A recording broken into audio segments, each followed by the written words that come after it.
left, right. Yo, welcome to this episode of SipTalk. I think you're going to like this one. We had fun. We shared some tweets of some worst first dates. We also answered some of your questions on Quora. I'm new to the Quora community, but I'm getting a lot of questions. Thought I'd share some of them on air. And we do delve into the furnace saga I had last weekend. A little long-winded, but you skip by that if you're not interested in home repairs. Otherwise, thank you for joining. I'll see you on the other end. This is Sip Talk. Grab a drink and enjoy. Of course, let's go.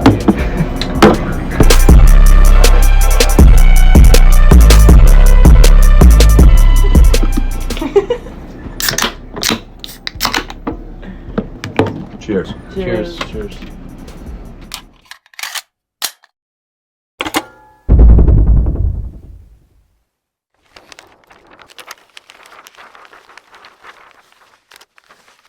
All right, that's the long pour. That means we're live. James, you just ducked out and got back in the nick of time. Welcome, everyone. This is episode 148 of Sip Talk. James, I hear your squeaky chair. James, the Bosnator Boswell out of Charleston, South Carolina. James, a philosopher, not a philanthropist, bartender, accountant. His accounting shows he's not a philanthropist, and professional referee. My name is Justin DeGiulio out of my basement in New Jersey, and this is Sip Talk. What's going on with that squeaky chair? I don't know. I've had it for like 3 weeks, so naturally it needs to start squeaking. It certainly, yeah. I was like, is that coming from you or is that coming from in here? So, you got a glass of wine there? No, I'm gonna be having an Edmund's Oast sour apple. Oh, sour apple. Well, it's apple season. It's the end of apple season, but I guess the apples now are probably pretty sour, right? I guess. I don't know. Edmund's Oast is a local brewery in Charleston, and they do a really good job with various sour beers. So I decided to treat myself and buy a 4-pack of them. Nice, good for you. You're gonna finish all 4 on the air? Oh no. Oh, that's too bad. That could get fun. I mean, I can go and pour like 4 shots of something if that's what you're looking for. We got to savor the beer. All right, so we're live across all platforms today. We got some funny first date stories.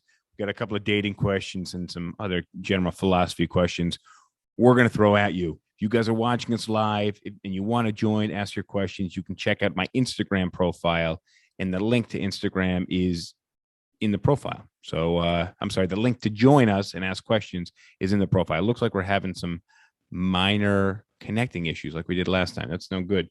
I got a Cat 2 Zinfandel just laying around, so I figured I'd open it up and I've never seen you as much of a wine drinker. That's because you drink a can of beer, I drink a bottle of wine at about the same rate. So I'm no connoisseur of wine. This is actually a chilled Zinfandel. I found it in the refrigerator on the way down to the podcast desk. So well, multiple studies have confirmed that the vast majority of people can't really tell the difference between expensive wine and cheap wine.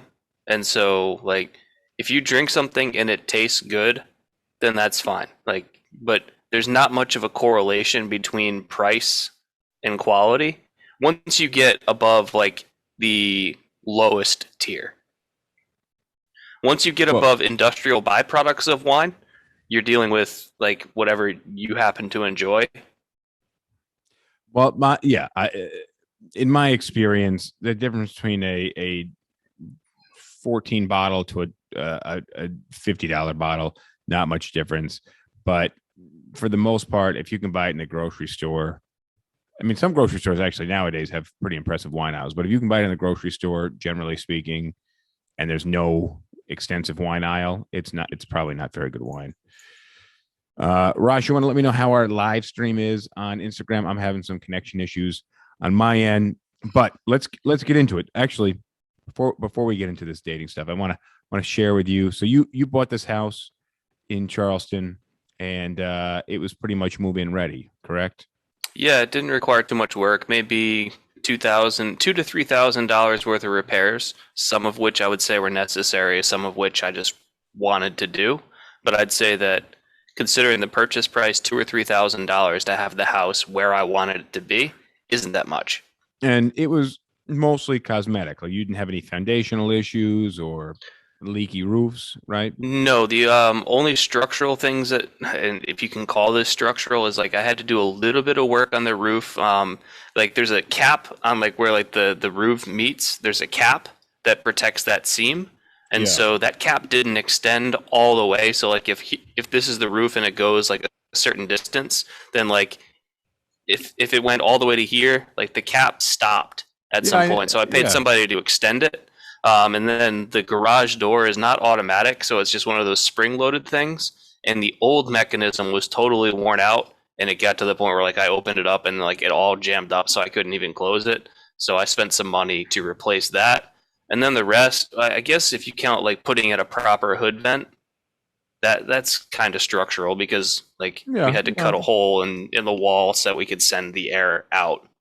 Yeah. Other than that, everything else was like some small electrical stuff. I fixing some switches and like adding a new cabinet. Nothing crazy major. So no, not even close. So I'll be a little quicker than your explanation, but I actually last week I installed a garage door opener, so that was big, and it's Wi-Fi enabled, so I can make sure the garage door is closed from anywhere. That's relieving. And so can an endeavoring hacker. Yeah, exactly. But I'll know it's open. Not necessarily. Well, there's a camera in the garage, so they got to have both systems. But look, so the heat in the basement doesn't work, and I've checked all the pipes. I've checked all the any of the valves to cut the water flowing from the steam heat. Can't figure it out.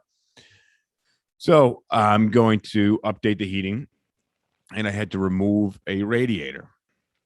So I looked, I went to the boiler room. I followed my way out. I couldn't find any. I shut the water off, shut the water pump off, turned the boiler off. I closed all the valves in the boiler room, and I started to remove this heater. I drained all the water from any of the nearby faucets, but there's a lot of water that goes into these heat registers. It's supposed to be hot water. This one was cold as a rock, and it's getting cold here, so it was real cold. So I started to remove this thing, started to cut a line. You get the little spinner pipe cutter. It's just a little round blade that kind of goes around the pipe, slowly cuts into the pipe. You tighten it, so you wrap it around, slowly cuts on a little more. All of a sudden, water just started squirting out, which I expected. I waited a little while, figured, this water is going to come out. The stream just got stronger and stronger and stronger, squirting across the room. This went on for almost 2 hours. And in the meantime, what I did was, because the wall was really old and there was some water damage to it, because obviously there must have been some leak at some point in the past. So I'm like, all right, well, I'm going to figure out, there must be a shut off somewhere in the wall. So I open up the ceiling where I know there's some pipes. No shutoffs for this. I turn everything left, right, no shutoffs. So then I put the hammer through the wall next to the radiator, and I get the pipe and I shine the flashlight up inside the wall. And then there's another beam. So the pipe goes past the beam. So now I put my hammer in the wall above the beam. I look in there, search around, no shutoff. Dude, I ripped the entire wall out of the basement.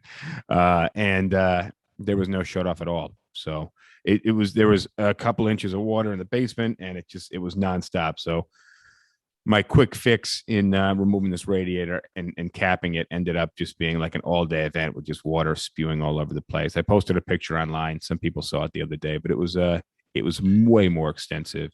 And what was the fix? What the fix was, after about 2 hours, the water slowed down enough. I had cut a couple of pipes. There was an inlet pipe and an outlet pipe. And even though I took about 20 feet of pipe out of the wall, I just connected the inlet and the outlet in like 6 inches of pipe. Just got a little shark bite valve and put it in there. So the pipes no longer extend the 20 feet throughout the wall and then in there the radiators. Either way, I know it's a little boring, but point is when you start something and you think it's going to be a half hour's worth of work and you get into it, it ends up taking you an entire day or sometimes an entire weekend. That's how my luck has been lately. So it happens more frequently when you don't really know what you're doing. Yes, I would totally agree. So, Because this is something that like probably could have been avoided if you did a little bit more investigation first. well, we got a in-law plumber in the family, and he stopped by, and his take on it was about the same as mine. It was what it was. There were no shutoffs. It was really, really old piping. And So where was the water coming from? Was this like an active it must from have like been the it main? must have been in some other radiator systems that also aren't working that I'm just not aware of in the house. Maybe they've been patched over or something. But So you were basically flushing the entire house's radiator system? not the entire house, because I have working radiators, but none of these pipes were warm, and all the other the heat was on all day.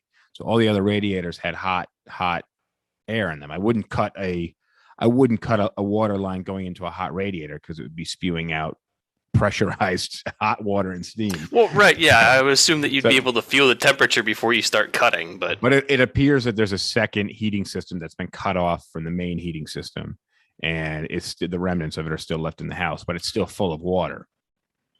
so you don't have like central air. There's central AC. We'll get into this off the air. Oh, okay. Yeah, like I'm sure people are just loving this content. There's central air, but there's steam heat. All right, so look, I'm gonna share some of these first date horror stories. This is inspired by a Jimmy Fallon share, and then I do this thing where I go down rabbit holes on like Twitter. I think I'm clicking on a tweet, and then it brings me to a website, and then it says you don't know where this celebrity disappeared to, and then I click that, and then instead of being like, oh, they went to Barbados for 3 years and now they're back in a movie, it's like, well, it all started 25 years ago when young Jimmy was cast in his first movie. Serious doubts, and then it just goes on, and then I'm like, I just So anytime something like that does, like a website tries to do that to me, I just close out. I say, if you're not going to answer the question that you posed that got me interested, I'm not sticking around to find out. Sometimes either way, this was funny. So first day horror story, and these are tweets, so they're short form, and that's good for us because I'm not that tall. I like short form. He brought his parents. He was 25. It's not bad enough. Halfway through the meal, his mom asked me if I was going to finish mine while taking tinfoil out of her bag to wrap up my food for her to take home. Now, somebody's got to go on this first date and bring. I imagine this might have been like I'll give them the benefit of the doubt, like it was this cultural thing, like maybe they want their parents to meet, and they're very obviously sheltered. You think that? Where in somebody's mind is it all right to bring your parents on a first date? I read a story about a month ago about, I think this was in China. A man asked a woman for a first date, and for some reason, like, she brought not just her family, but like her extended family to the tune of like 20 something people. And like he had offered to pay for the first date, and she brings like 20 something people. Wow. So they settled who was going to pay for the date before the date. I don't know, but whatever the case is, he ended up like leaving her with the bill for like 23 people. Like he paid for himself, and he might have paid for her, but he's like, you're going to be paying for these other 22 people that you brought. The fuck are these people? Yeah. I don't think I could stick on the date. I mean, the thing is, sometimes you like get into it and you're like, you know what? I want to see how this plays out. Like I'm along for the ride just as much as anybody else. So I'll give them the benefit of the doubt, but also the doggy bagging the food on the first date, not the greatest of form. And also, I don't think that there's anything wrong with that.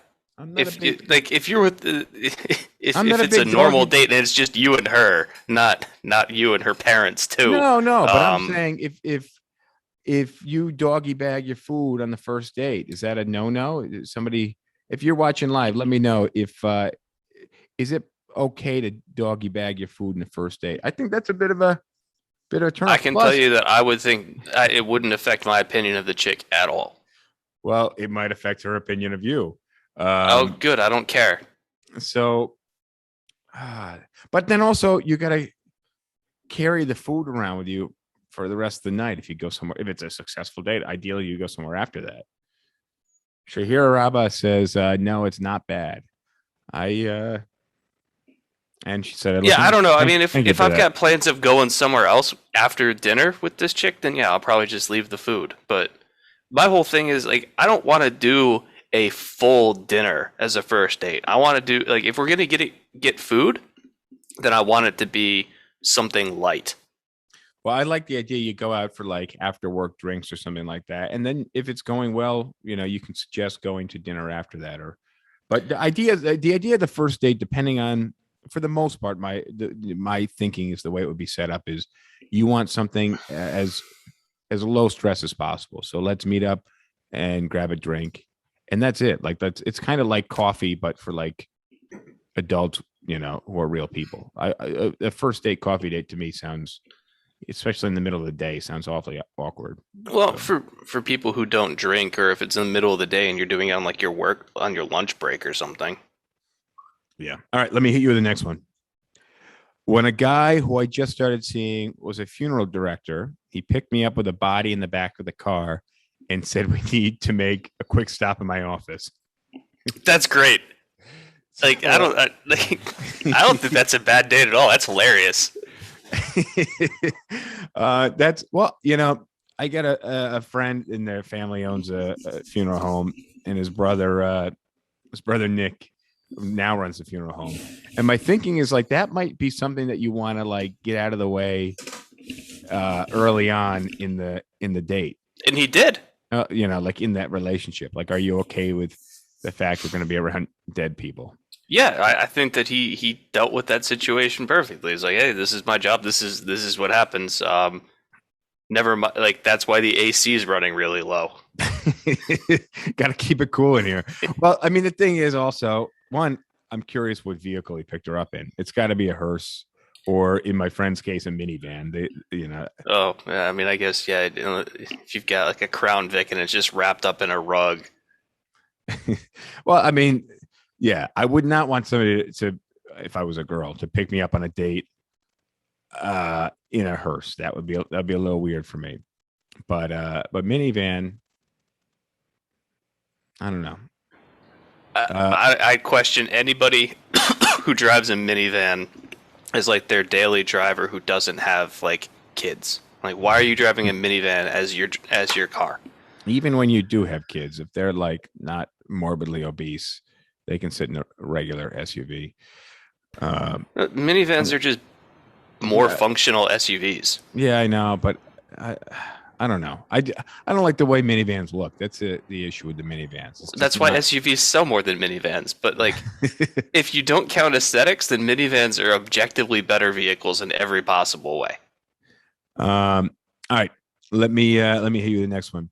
The waiter came over and looked confused, turned to my date and asked, "When did you stop being gay? We had a date last night." That's so a piece of advice to going on dates is you're taking somebody new out on a date, or even somebody you've been seeing for a while. You gotta understand like the environment that you're bringing that person to. That's a categorically stupid thing to do. Like, not only are you going to some place where people know you, but you're going to some place where you were presumably banging the staff.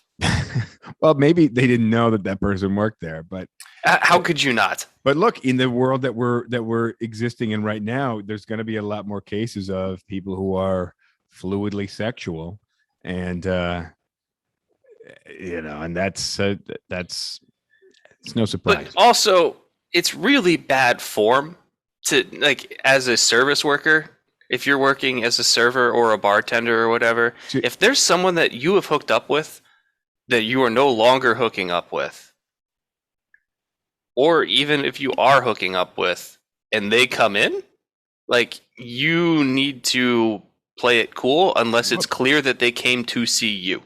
Like, when I was bartending, there was a girl that I had a brief relationship with, and then she would come in to the bar like afterwards when we weren't together with her new dates, with whoever she was with, and I didn't care, like, whatever. Like, I have to be professional. I didn't ever address her. Like, I pretended like I didn't know her every single time.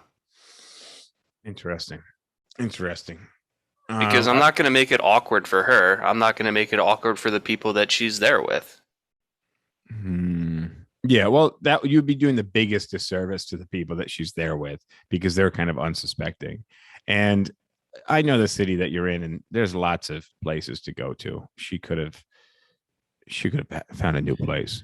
Well, I was working at a sushi restaurant, so in downtown Charleston, there's really only two. Well, I assume yours probably had the better bar. Rosh says, I don't know. Rosh said she was trying to make you jealous. Well, it didn't work because I didn't care. All right, let me hit the next one here.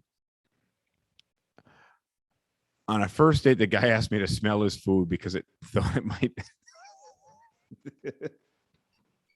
Sorry, come on. I didn't think that's where this was going because I'm reading it thinking that. I mean, can you read it? Weird. Yeah. All right. On the first date, the guy asked me to smell his food because he thought it might be bad, and then he pushed my face in it. One and done. I mean, that's terrible. That's really terrible. And obviously, one and done is the next line was one and done. Like that was but that would be actually a really funny trick to pull on someone who you've been dating for a while. Maybe it was a birthday cake. But. Sure, yeah, but like on a first date, that you're not going to score any points that way. Like, and I'm all about doing things that are funny and not caring about the other person's reaction. But that's one where you're just like, what do you expect's going to happen? I mean, I just picture like a hamburger and fries type situation. I was thinking about like pasta. Pasta is a better platform for that joke, but it's just a bad joke, and nobody. No, it's a great joke, but you can't do it for someone who you just met. Well, that's the issue with first dates: is you're treading new territory. You know, like you're treading in new waters that you don't know. And you wouldn't push a stranger's face in food, and this person is a stranger. This is a stranger, or even if you knew them before, you're now like unveiling this kind of new personal side of somebody, and you still ought to tread a bit lightly, you know. And also like when it comes to females, like chances are they're wearing makeup. So, like, if you push their face into the food, even if it's funny, now, like, their look is ruined for the rest of the night. Yeah. Yep, that's true. They're going to have foundation on from the washed area up, I guess. I don't know. A lot of foundation out there. Yeah, Shihiro Abba thinks it's funny. So, guys, if you're ever on a date with Shihiro Abba, here's your tip. But, yeah, I mean, I actually couldn't get through reading it when I realized kind of the twist on it. I was like, oh, he asked you to smell his food. Okay. Oh, all right. And all right, here we go. As we were saying goodbye, she thanked me for taking her to the movies. And I said something like, yeah, I didn't have anything else to do. And followed by, next month will be our third wedding anniversary. I'm confused. So as we were saying our goodbyes, she thanked me for taking her to the movies. Mm-hmm. I said, yeah, well, I didn't have anything else to do. Yeah, that's poor form. But what's the next? Oh, and then they ended up getting married. Yeah. Oh. So either he didn't have anything else to do, as in like that's why he went on a date with her, or he didn't have anything else to do, as in he couldn't be more creative than going to the movies. But listen, folks. Movies are a bad first date choice. If your idea of a first date is sitting silently next to somebody who you don't know and probably should be getting to know better, then take people to movies. No, it's a really bad idea because you don't get to interact with the person. Exactly. All right, let me hit the next one. Was out on a date with a guy who said he had no money. I pre-screened these, so it's clicking for me, and that is why I can't get through these.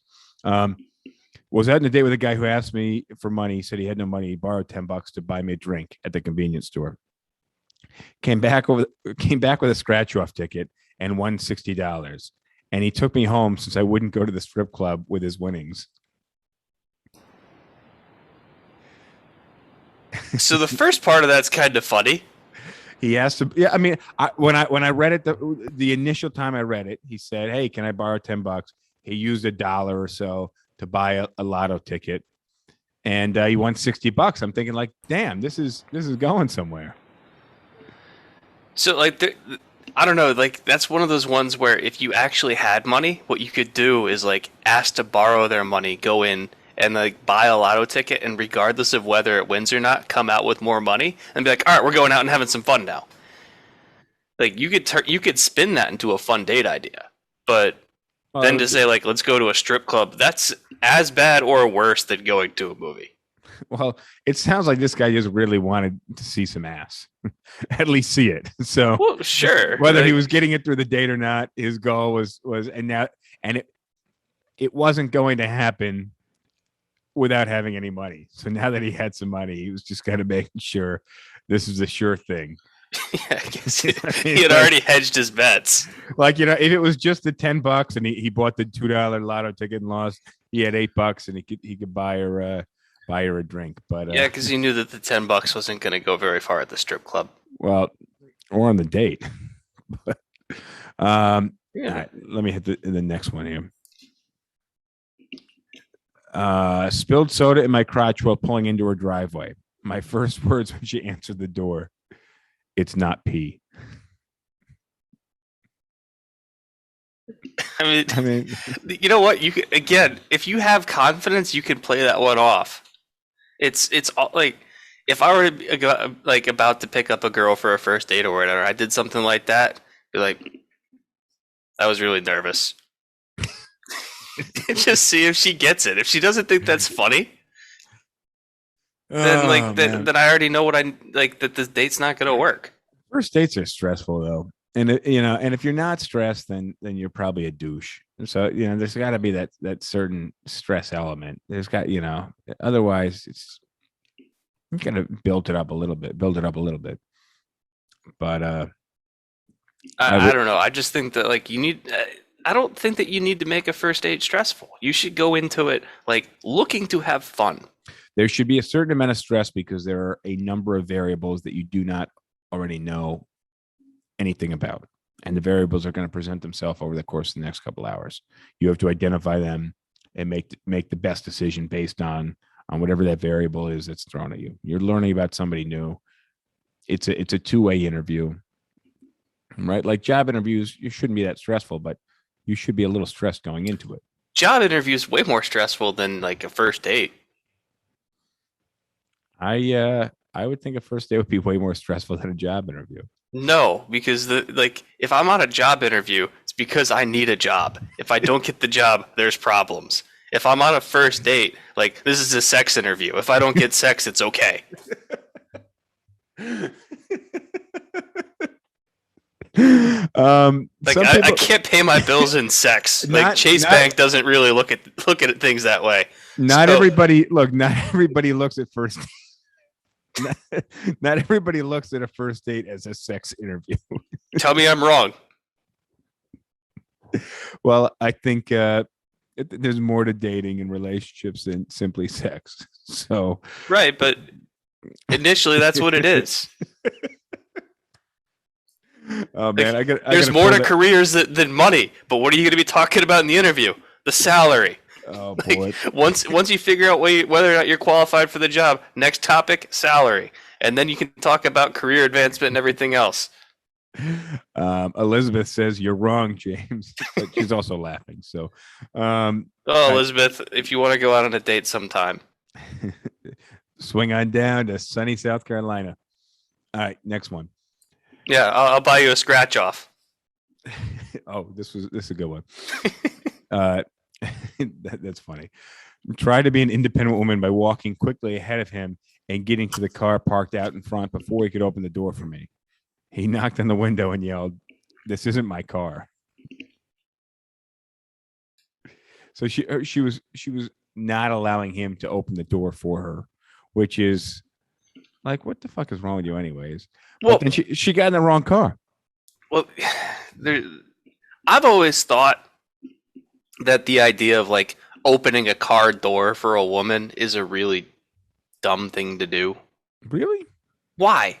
Do you open the door for people when you walk into a business? So if I'm walking into my house or like anywhere and I'm with somebody, like I might open the door for them and let them go in before me, or like I'll at least hold the door for them after I walk in, whatever the case is. But like But I they're don't. but they're fully But listen to me. But they're fully capable of doing that themselves. So right, but we're both going in the same door. But let me up it. But they're fully capable of doing it on their own. Just like when you're leaving, you hold the door for the person next to you who is fully capable of doing it. The issue is, and if you're looking at me, I'm wearing a tie. I don't need to be wearing a tie. There's zero utility in wearing a tie. The utility might be what for the looks of wearing a tie. It's very, very little. When you open the door for somebody else, it's antiquated. They can open their own door. It's you going out of your way to show them that you're willing to go out of your way for them. Are they capable of opening their own door? Yes. There's a difference between if you're going through the same door in a building, then it's like I'm being polite and saving you the inconvenience of having to open the door yourself. But like if we're getting into a car, I'm going in through a different door than you are. So I have to go around the car, open your door, and then walk awkwardly back around the car, presuming I'm driving. Like that just doesn't make any sense to me. Like if I'm dating a chick that's in a wheelchair and has trouble getting into a car, sure, I'll open the door for her. You're also going to need to put a wheelchair in the trunk, James. I'll do that too. I'm So just that kind of a guy. Either that, or I'll just like hook up some toe straps and say this is going to be a really fun ride. So, so look, piece of advice here for all men that are listening: you don't have to open the door for women, and if you want to open door for women and they don't like it, then that's probably not the right woman for you. If you don't want to open the door for women, then on average, most women are going to prefer that you had opened the door for them, but by a slight majority. For the same reason I'm wearing a tie, it's antiquated. It's nice to do. Now, I have a rule. I try to park with the passenger door facing wherever we'll be returning to the car, allowing me to open the door for whoever's riding the passenger seat. However, if we approach the car from generally like the back of the car and we're both going to our separate sides of the car, I usually won't. And if we're approaching the car from the driver's side, it's a bit extra to run around the car and then open the door. Unless, of course, you're in a relationship with somebody who you know appreciates that, then you ought to do it. But as a general rule, you only do it when you're approaching the car from the passenger side as to not seem extra. But yes, everybody's capable of opening their own car door. It's an antiquated thing. We do a lot of stuff in modern day society that's antiquated. It's you showing that you're willing to go out of your way, and not just willing, but you do go out of your way for somebody else. And you're reading the comments, MJ. James, come on. Us women love that. Yeah, that's fine. I'm not doing it. Like, I'll open the door for you. If we're going into a restaurant, we're going into wherever, whatever building we're going into, I'll happily get the door for you because we're going through the same door. Because buildings are heavier than cars. I feel you. All right. All right, next one. Oh, this is a bad one. Stubbed my toe walking into a bar to meet him and had to leave once I realized my shoe had filled with blood. This one's not very funny. After I couldn't get the bleeding to stop, I spent 8 hours in the ER for a broken toe that needed 10 stitches.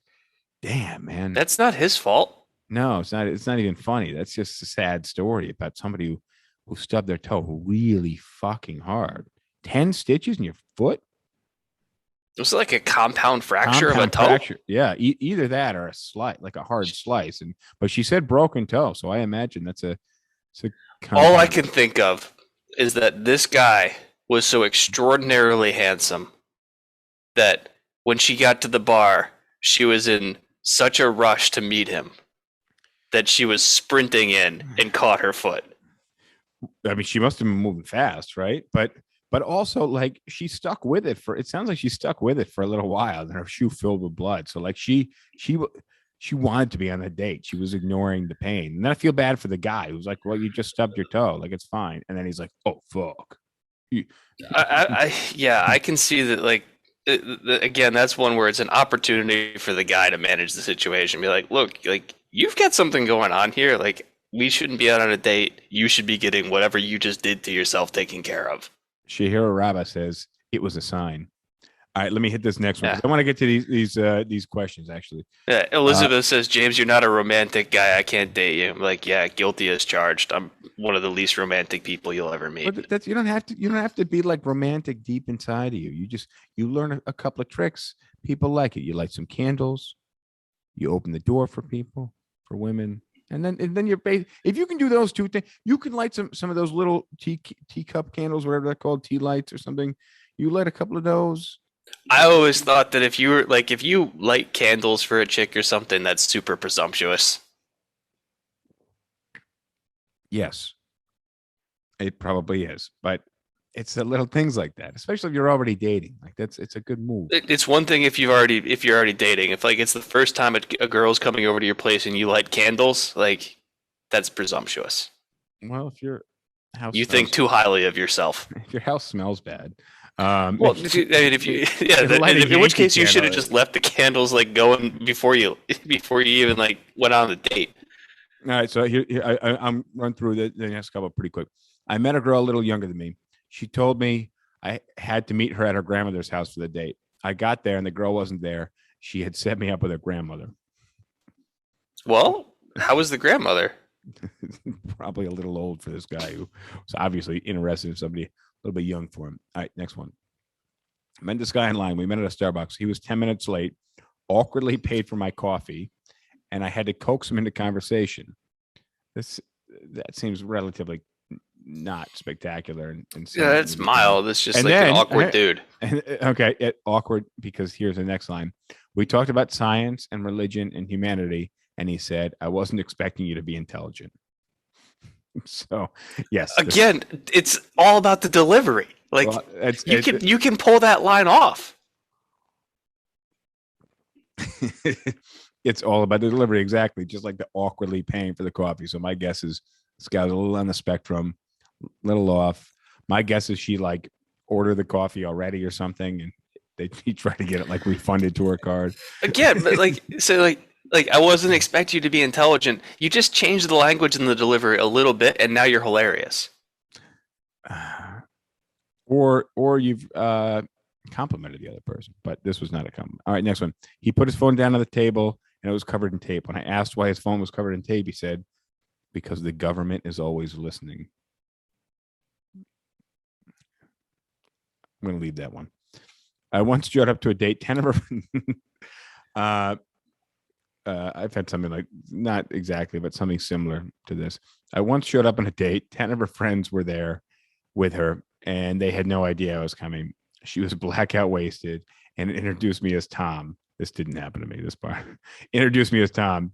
When I corrected her, she said, oh, yeah, Tom is tomorrow night. I blame this on like the Bumble and Tinder type culture that we have. Like, yeah, I knew a girl. I was dating a girl earlier this year, and she talked about one of her friends from back home that had like a rotation of like 3 or 4 different guys that she would see on like a weekly basis, of like depending on like what kind of dinner she wanted. All right. I'm not going to share any more stories. I went out with my now wife of 20 years on our first date. I went to kiss her goodnight and elbowed her right in the face. She still took my calls after that. Yeah, so what would happen was I went in for a kiss and I spilled the extra large coffee all across her lap, and but it was still all right. I styled it out with a hug. Never mind that extra large coffee. I know. Never mind that extra large coffee was like 90% syrup and 10% coffee. That was so I went out with my now wife of 20 years on a first date, went to kiss her goodnight, elbowed her in the face. She stood to my, that's bad, but I know of a friend with a similar story. And we need to give a little bit more background there. No, we can do this without names. No, we're not. It's not. It's too personal. So just. I just remember went in for the kiss, dumped a half gallon of coffee on their lap, styled it out with a hug, and I'm like, "Nah, bro, that you didn't style it out. That was just. Did you clean the coffee first? No, it was just there in a puddle." That was one where when that whole saga began, I said, "This is not going to end well. Cut your losses." All right, I don't want to get into it. Neither one of us. Just let the record hold that. Rosh is a good point. Good movie, good scene. Worst first date. He picked me up to go see a movie. I picked the movie. We found out it was rated R. He freaked, and he told me he had to call his mom to get her permission to watch it. He did. She said no. The date ended. We were both 21. Yeah, What is wrong with people? That's like a Mormon thing or something. I don't know. yeah. All right, so I want to get into some of these questions. Talking about the goddamn radiators. Oh, I think we took a little too long. My crush. So these are some questions. So I've been getting into answering Quora questions, and I've been coming across a lot of the same questions. I think people kind of republish questions or something, and they request my answers for these questions. So these are a few that I've seen, and I thought I'd share them. We can discuss. Rush. Sure, it wasn't Rush. My crush said he wants to be friends for the time being. I told him I'm going to stop forcing things so it can come naturally. And he said, now you're learning. Will he like me if I stop forcing it? What else can I do? I really like him. I'm confused by the "now you're learning" comment. So she was into this guy, and he said he only wanted to be friends. And she said she's going to back off and just let it happen naturally. And he said, now you're learning. So what it is he's not into her at all. Well, Now he enjoys having a fan, but she's a bit much. So she backed off, and he's like, all right, this is good. Like you cooled off. Now you're learning. That's all. Now he likes having the fan, which is why he's not telling her to fuck off. But what she really needs to do is just back the fuck away, work on becoming her best self, and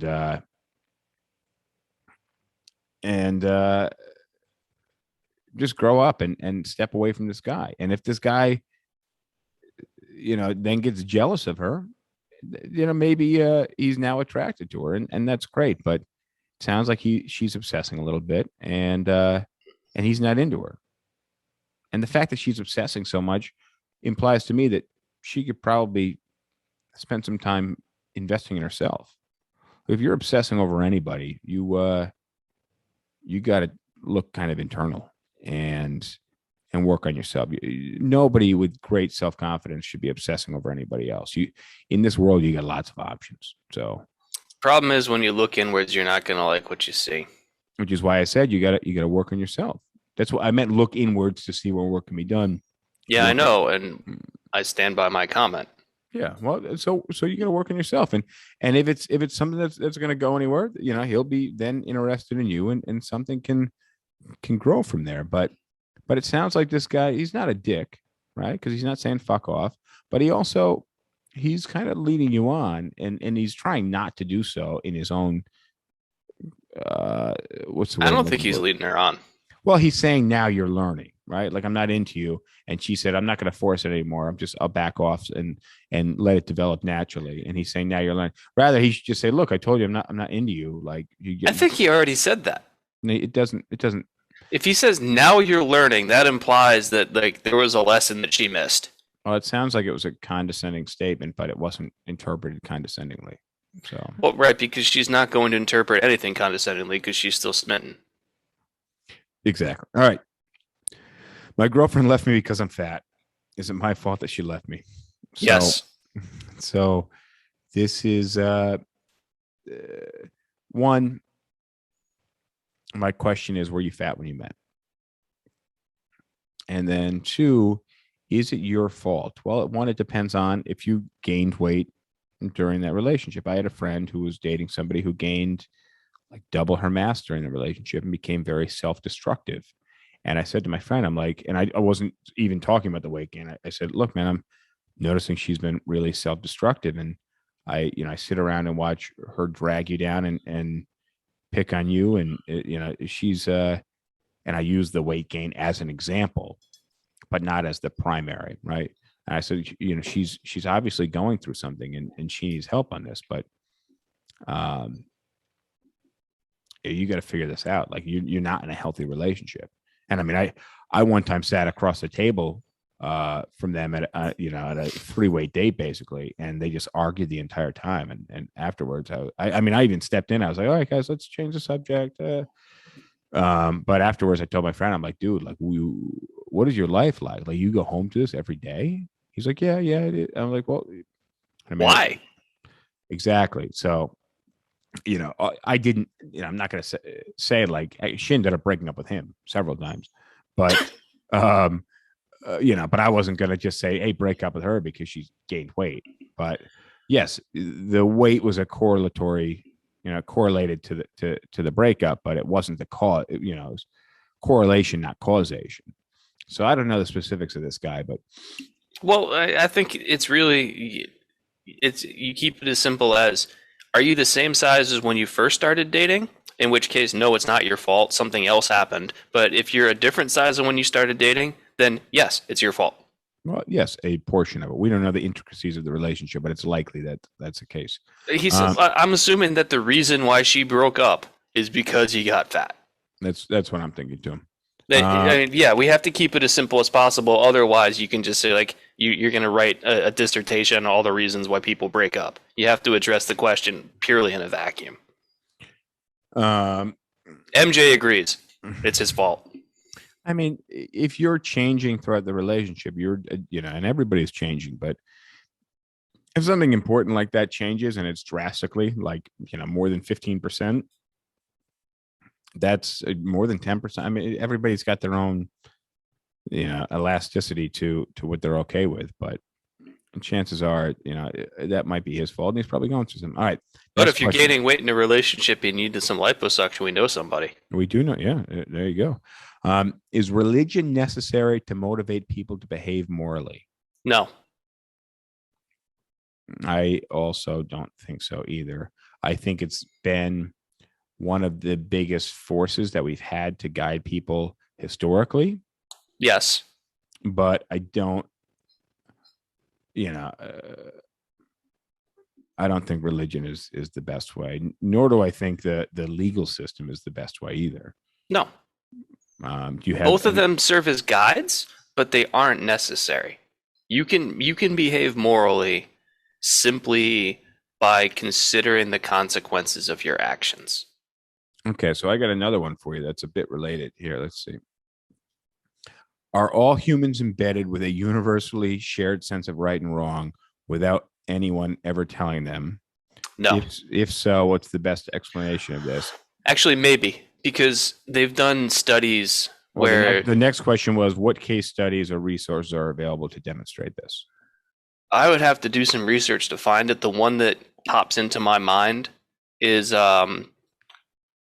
they did a study, I think it was with toddlers, so probably like between 2 and 4 years old. And they showed them a situation where like somebody took something from somebody else. So like not stealing, like they go into a store and steal it, but like maybe they show a video of like 2 kids playing and one of the kids takes something from the other one and doesn't give it back or something. And then like they show like another video and like try and gauge the kids' reactions based on like they saw, let's say, kid 1 and kid 2 in the video, and kid 1 steals from kid 2, and then like they show another video where kid 1 is doing something and they gauge the toddler's reactions. And so this is kind of at an age before you can really have like any imbued sense of morality or anything. You're too young for that. But they were able to find that like that the kids would react negatively to kid 1 that stole versus like a video of kid 2 by themselves who is the victim of stealing. Which is actually the same study, actually a very similarly structured study showed that dogs actually have similar capabilities. Interesting though, because if you think about it, like, would you want to be led by the taker? Right? So if somebody steals something from somebody else, would you want to be on the team of the taker or of the loser? I don't know. I'm probably not getting the study exactly right, but it was a study that showed that like toddlers could have like a sense of right and wrong, and like seeing and treating people differently based on whether they perceive them as like acting nicely to people or acting mean to people. That If you can find that study, once we're off, I'm curious. So there is evidence that there is some kind of innate moral compass, and the evolutionary biologist in me would like to say that that's evolved because pro-social behavior is more likely to get passed on than antisocial behavior, because if you're antisocial, less people are going to want to be around you, and you're less likely to pass on your genes to like the next generation, whereas pro-social, more people want to be around you, higher chances of mating. So there's an arguable evolutionary benefit to moral behavior and pro-social behavior.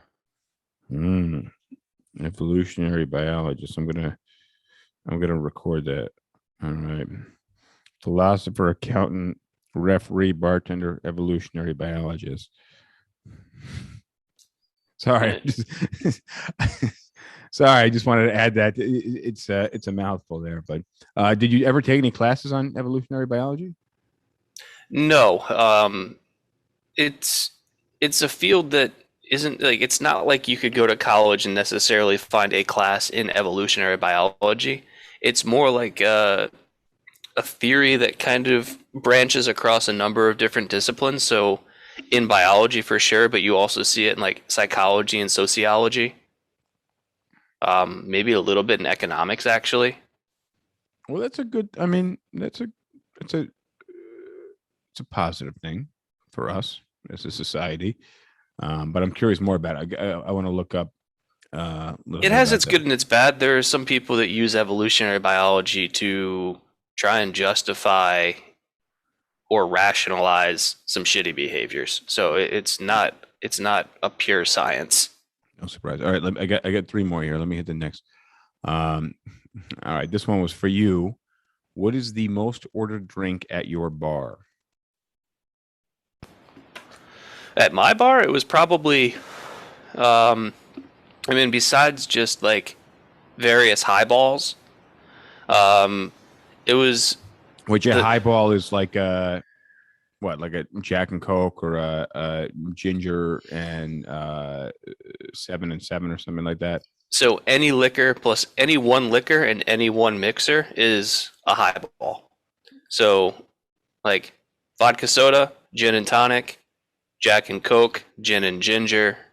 Yeah, the combinations are practically infinite. But besides highballs, because they're quick and easy to order, quick and easy to make, we made a lot of like Moscow mules. Yeah, that seems like it would go with the Moscow mules and margaritas. Yeah, we're probably the two biggest. On that. Moscow mule's got the ginger, and ginger comes with the sushi, so I get that. Yeah, we did a lot of different variations on them. We're really, the only thing that we were changing out was the base liquor. But we do like a Mexican mule with tequila, or we do like a Southern mule with Firefly iced tea vodka. It was a very sweet drink. I have no doubt on that. Yeah. All right, I got two more here. What should I do if I'm in love with a man who loves me but doesn't want a commitment? Okay. What should I do if I'm in love with someone who loves me but doesn't want commitment? So, what do you got a quick answer on that? No, there's no quick answer to that. All right. Well, here's my answer: is he doesn't love you the way you love him, and that's a bad recipe. So there's a major imbalance, and it sounds like he's just not that into you. So kind of leave, and and you're likely going to get some push from that other person showing that they do like you a little bit. That's usually how that stuff works. But I think there's a good chance that person isn't as in love with you as they're leading you on to believe, or you're leading yourself on to believe. So you need to exit that relationship. And either you're going to exit that relationship, they're not going to come after you because they weren't that into you, or you're going to exit the relationship and they're going to realize that they really all along did like you, but took you for granted. And fight a little harder for you and demonstrate that they do like you. And either that's going to be short lived, and then you need to exit the relationship again for good, or that person's not going to take you for granted anymore. A lot hinges on the definition of the word commitment in this context. Well, that can mean a lot of different things in different situations. So fidelity and future fidelity, I think it's, that's one potential definition. Other people look at commitment as we're going to get married under a given timeline, be it 6 months, a year, 2 years, whatever. Like, commitment could be, I want to get married to this person and I want it to happen by this time. Commitment could also be, I want to have a family with this person. So okay, so you bring up many good points. I read commitment as an exclusive long-term relationship. That's how I read it. But I'm looking at it as it could mean that. Like, that's kind of the base. That's like the lowest level that you can have of, like, commitment is I'm not going to bang anybody else. But it can also mean I want to be with you for the rest of my life. I want to marry you. I want to have kids. I want to have a family. It could mean any of those things. I don't know. And that's why I say there's no easy or quick answer to this one, because I don't know what I'm supposed to be answering for. That's what I'm finding with a lot of these. This question came this afternoon. I didn't get a chance to ask a follow-up question for more information, but that's usually that you're not getting much information. But my advice still stands: is you need to back away. You need to start exiting that relationship. I still think we need to define our terms, because if you're in a relationship where they're happy being in a relationship with you and they're not hooking up with anybody else or whatever, and it's because you want marriage and he doesn't right now, or you want kids and he doesn't, then the answer isn't quite as simple as he doesn't like you as much as you like him. Sure. It's more of an incongruity of goals, and that's a conversation you can have. Yes, and a relationship should have congruent goals. But it won't always, and some of those can be worked through and some can't. And yes, some of them can be worked through, and oftentimes the ones that can't grow less and less congruent, for lack of a better phrase. Well, right, yeah. If there's major issues that can't be worked through, then you end the relationship. But I don't know enough based on this question to assess. Yeah, fair enough. All right, here's the last one. Similar, I feel like. I don't feel loved by my boyfriend. I feel he is not truly interested in me, but just doesn't want to be alone. How can you tell someone truly loves you or just finds it convenient to be with you? I don't know. Be more interesting.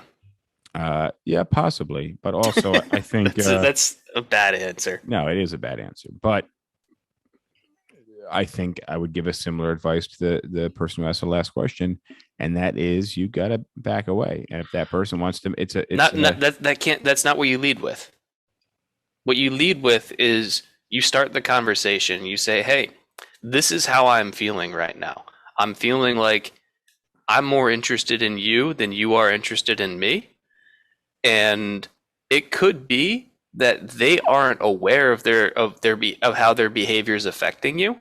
And by bringing it up, you give them a chance to address it. You can't just say, like, hey, look, if you don't fix this, I'm leaving. Because, like, you could be blindsiding somebody who didn't even know they were doing something wrong. You need to give them a chance to say, hey, here's the problem. I would like to see some kind of effort or, like, working towards a solution. And then see what they do.